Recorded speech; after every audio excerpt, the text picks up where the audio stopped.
So today I'm going to talk you through the movement that I just demonstrated, which is our hip hinge movement. So if you're thinking about exercises such as your Romanian deadlift, your conventional deadlift, suitcase deadlift, you can do single leg variations of those movements as well, together with your glute bridges, hip extensions. They're all known as a hip hinge movement. So some of my top tips, and I'll also then talk you through some mistakes that I see, that common mistakes that people make. So first up, what we're wanting to think about is just a nice soft knee, so a nice bend, little bend in the knee. So we're wanting to do a maximal hip hinge, so a maximal hip movement with a minimal knee movement.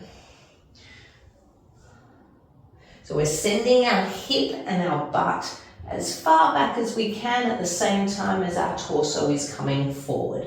So some top tips to make this movement as successful as possible is you're going to corkscrew your feet into the ground.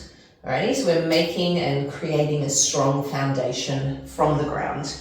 We're sending, so nice soft knee, and we're sending our hip back at the same time as our torso is coming forward.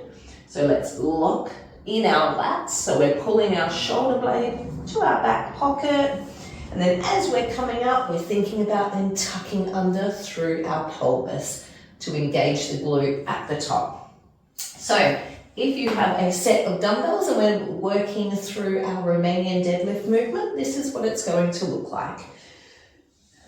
So we're keeping that weight sliding down our leg, so never leaving our leg. This is our bottom position, so you don't want to go probably too much lower than just below your knee. As we come up, tucking under through the pelvis. So some common mistakes I see, people bending their knee too much and not actually sending their hip back. So they're kind of turning it into a squat movement. Another mistake that I see is not locking in lats and having quite a rounded upper back. So both of these, mistakes, they're actually going to load through your lower back, and where we want the load going through our hamstrings and our glutes.